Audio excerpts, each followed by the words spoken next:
tulioanza nayo ni athari ambazo zimetokana na mvua huko mkoani Simiyu.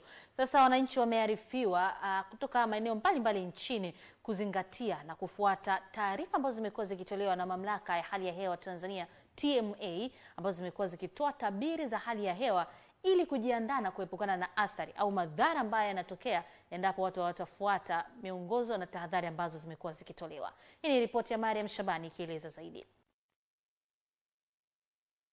Wito huu umetolewa na mtaalam kutoka mamlaka hiyo Dr. Alfred Konowe wakati anaongea na EATV juu ya uwepo wa kimbunga Jude katika rasi ya Msumbiji. Uwepo wa kimbunga kile tunatarajia kwamba utaendelea kwa siku ya leo hii, ambapo kitakuwa kinatua huku maeneo ya nchi kavu huku, lakini baadaye kwenye tarehe 13, 15 kitarudi tena majini, kwenye sehemu ya maji, sehemu ya bahari.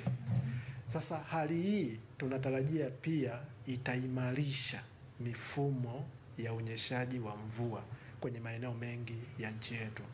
Kwa hiyo tunatarajia wiki hii maeneo mengi ya nchi yetu yataendelea kupata mvua. Kwa hilo tunawaasa wananchi popote pale walipo basi waendelee kuchukua tahadhari na pia kuzingatia ushauri kutoka kwa wataalamu wa sekta husika. Aidha, anaelezea hali ya hewa kwa siku zijazo.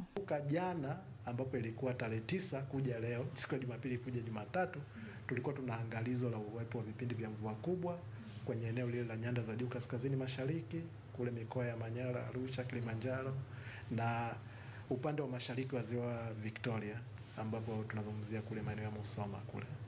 Na tulikuwa na angalizo la uwepo wa vipindi vya mvua kubwa. Kwa hiyo hali hii tunatarajia kwamba itaendelea, vipindi vya mvua kubwa vitaendelea kwa muda wa wiki hii. Alafu baadaye tutatoa mrejesho zaidi kama tunaona nini kwa ajili ya wiki ijayo. Baadhi ya madereva wa bodaboda wanaelezea tahadhari wanayochukua inapotokea upepo mkali wa kimbunga. Upepo ukiwa umezidi sana, kama kwa mfano nikiwa barabarani, inabidi nipunguze kwanza, ule upepo upite ndio niendelee na safari. Ila kama niko barabara ambao kupunguza na kwa ni shida, inabidi tu nikabiliane nao, hamna jinsi. Ila kuna muda upepo unazidi, vumbi na michanga, ila sasa ndio hivyo, hamna jinsi. Hali ya upepo, changamoto yangu mimi kwa jinsi nilivyo mimi, naweza kuhimili upepo. Basi inatokea labda wembamba, labda upepo kama labda bila wasimame kwanza, ili wasije kuondoka na upepo. Lakini kama sisi mabonge sisi tunahimili upepo. Kwa hata upepo kisidi sisi tunaondoka na safari yetu.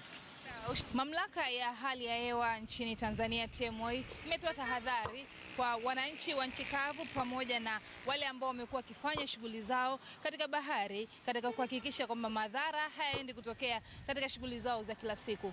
Nikiripoti kutoka Ubungo, hapa yalipo ofisi za mamlaka ya hali ya hewa kwa mkoa wa Dar es Salaam, jina langu Mariam Shabani.